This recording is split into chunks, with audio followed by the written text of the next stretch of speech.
I tell the kids, winning a conference championship and going to the NCAA tournament, it ranks right up there with getting married and having a child. It really does, at least for me. Now, but they were so excited about this, and that's all we've talked about for the whole year. And the senior class has embraced this.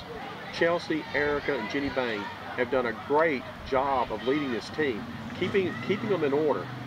We're not the most talented team, and I'll be the first to say that, but we have more heart than anybody in this conference. I mean, these kids just keep playing. They just keep bringing it and bringing it and bringing it. They keep coming after you. And I'm so pleased for them because they never gave up. I mean, it'd been easy after losing the first game to come out here. Things got off to a bad start. We gave a couple of runs up and made 3 errors, and you know, it'd been easy to have tanked it. But they just kept hanging around, and Chelsea kept pitching and got us back in the ball game and kept us, you know, right there with them. And then we finally got that, you know, that home run to left field by Erica to tie it up at 2-2. And then we loosened up a little bit, and we started, you know, we get a bunt down, and then we get a base hit, and then we get another base hit, and then Jenny steps up and you know, hits one out.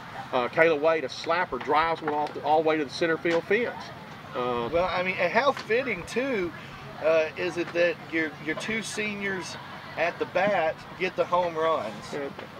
You couldn't script it this way, Coach. No, and then the other one's out there throwing on the mound, and you know, and keeps us in the ball game. Wins the 28th game of the season. I mean, yeah, you really couldn't have, and it was a great way to end the regular season and the conference tournament. People don't realize how hard it is to win the regular season title. We were the most consistent team the whole way through this thing, and then to come in with the pressure of having to come, not only, you know, you got to win the tournament, you're on your home field, you got a huge crowd, and we put a tremendous amount of pressure on ourselves. I've got girls over there throwing up in the trash can, you know, I mean, and my stomach's queasy too, so it just wasn't them. We put a lot of pressure on ourselves today to perform. That's how much they think of their university and this ball team. They wanted to win for the team, and sometimes you try so darn hard, you just can't perform, and that's kind of where we were for 7 or 8 innings today. Well, and I have no idea where we will be sent. I don't really care where we'll be sent. It doesn't matter to me, and we'll be competitive. You know, one reason we went out and played a difficult schedule like we did this year, we played the SEC, we played Arkansas, we played Georgia Tech within the extra innings. Beat Kansas. We beat Kansas. Carbondale was in the finals of their tournament today, so maybe they'll get in too. But we played them and we beat them. So we have played a difficult schedule with the sole purpose of that being ready to play in this NCAA tournament.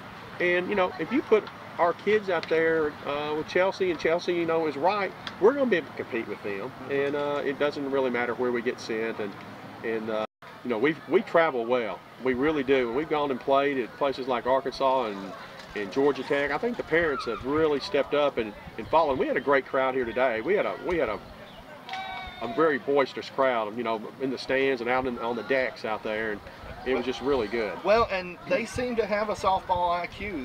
These parents, these fans. Yes, they did. But they know the game. They really do. Well, when they've been around these kids, these girls now are 18, 19 years old. Some of them are 21 and 22, the upperclassmen. They've been playing travel ball since they were 8 years old. So you look at it, I mean, it's 13 or 14 years of playing 100 games a summer. They know the game. They know what should happen and what shouldn't happen. Coach makes a boo-boo, they know what we made a boo-boo. And the kids make a mistake, they know it.